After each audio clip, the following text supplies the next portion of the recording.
So political will is involved. Big money is involved. Power of business and industry is involved in not being able to translate what we really know now into policies that really protect all of us. I know someone asked me the other day,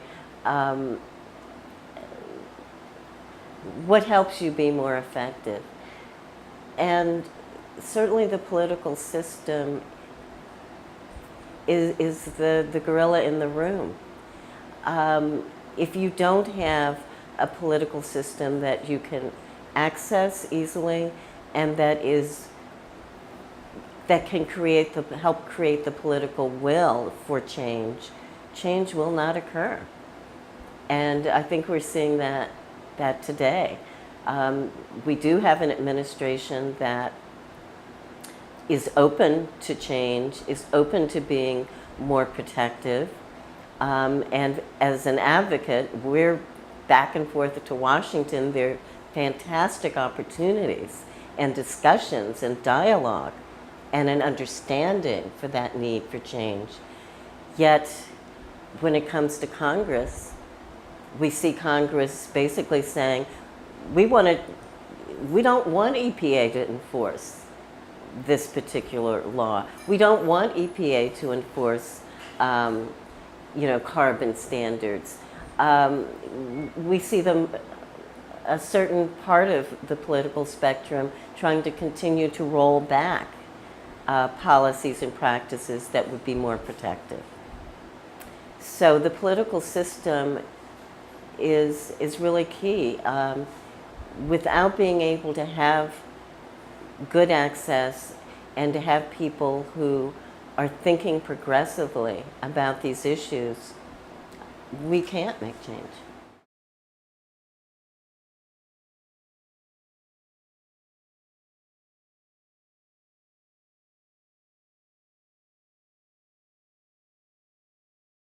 Community mobilization and community organizing are at the heart of achieving environmental justice. I would say that if the mainstream environmental groups had community bases, they would have achieved climate change legislation by now. The fact that advocacy organizations that do policy have become so divorced from organizing a base is really, I think, has led to them not being as effective as they might have been. If we remember, in the 70s, we had mobilization from students, communities. There was tremendous mobilization and people wanting to lift their voices about a different kind of future, and mobilizing and actively working to create a different kind of future for themselves. And out of that came the environmental movement and the Clean Water Act, the Clean Air Act. Most of our environmental regulation all came from the 1970s. That's also when the EPA was created.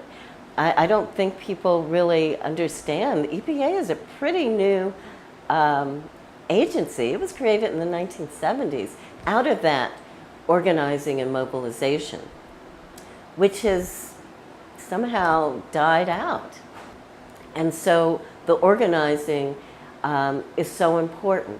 When you have an organized community, they're then educated to understand when there's a problem, to ask certain kinds of questions of government, to be able to hold government accountable.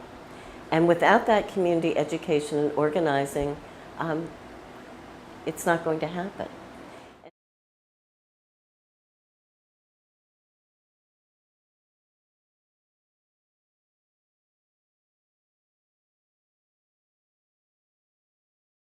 One reason it's died out is that there are not resources for community organizing anymore. When we look to develop proposals to foundations, We can get money for policy work. We can't get money for organizing. And so our policy work subsidizes the organizing, and we let our funders know that we can't create change on pesticide policy or air quality without mobilizing community residents to educate their elected officials on these issues and to get them to go to the city council to tell their stories. Because elected officials want to hear from people who live in their districts, not just professional advocates. And so we've got to put more resources into mobilization. In the last election, we saw resources, political resources, being put into political organizing at the grassroots, which brought out students and young people and independents who had not necessarily participated in primary elections before. And it takes that kind of level of intensity and resources to mobilize people, and the resources haven't been there.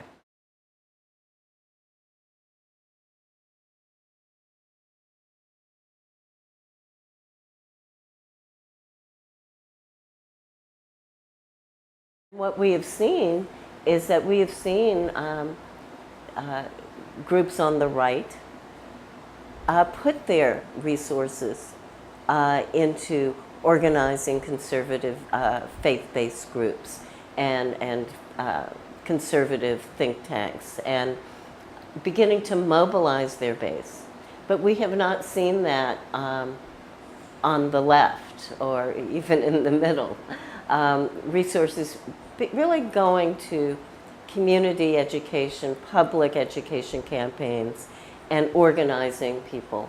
And if we don't get back to that, we're going to find that these bigger ideas around a new energy future, around climate change and its impacts, how we adapt, these are big ideas. And if we are not going to educate and organize the grassroots on these issues, we will not find that we have a Congress that's willing to step out there and take those big ideas and create change.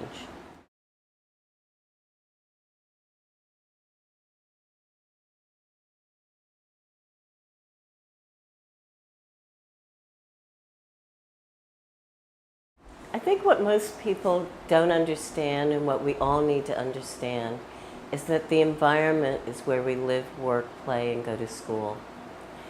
It is not somewhere out there. It is not somewhere else. We are in the middle of it.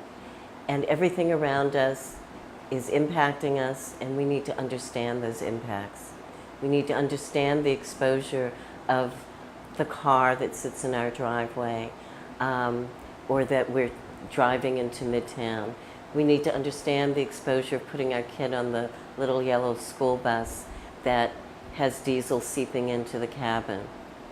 We need to understand the impact of the lotion or the lipstick that we put on today, or the nail polish we put on, you know, our little 2-year-old toddler. We really need to be much more aware that all of these things impact our health and our quality of life. And that unless we are attuned and educated and are willing to stand up and speak out on these issues and to defend our lives, we will not have the kinds of healthy communities in which we will all prosper.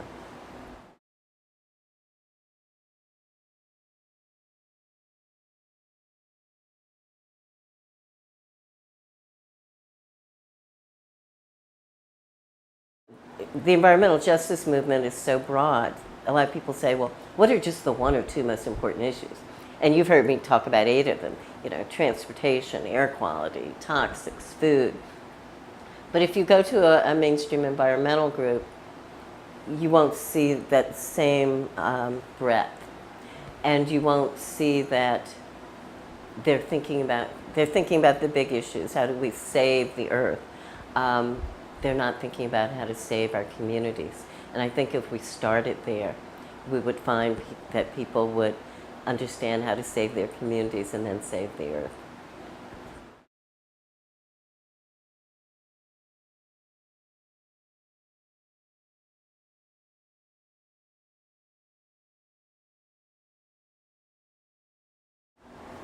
There are all kinds of ways that, as an individual, we can be part of the solution.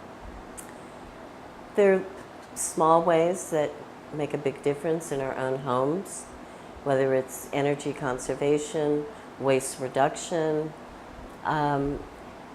thinking about our transportation, whether we're jumping in a car to go someplace we could walk to or take public transportation to.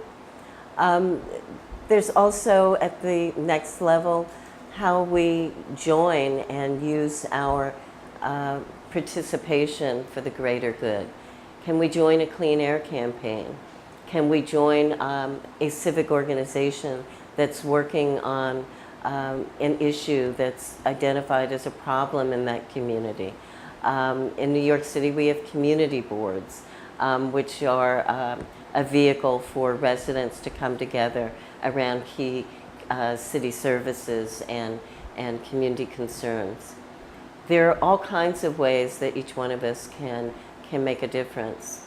And you know, when I talk to students, I tell them, you know, why are you thinking about going to India to develop a project? I am sure if you look around in your own neighborhood, even an affluent one, you will find a problem or a concern that you can organize your neighbors around right in your own area. And you just need to look for that and educate yourself more, and you'll find those issues to involve yourself in. And you know, find one other friend and encourage them, and you've got a movement started. So we can all be very helpful. And then on a higher level, obviously, political campaigns, making sure that you're holding those elected officials accountable. You're asking the right questions. You're not giving up on them. You're not saying, my one vote isn't going to make any difference, I'm not going to bother. It's getting out there and really trying to make a difference. And we've got to elect people who are thinking differently. We've got to elect people who want to be responsive to community concerns, because that's where our policies are being legislated.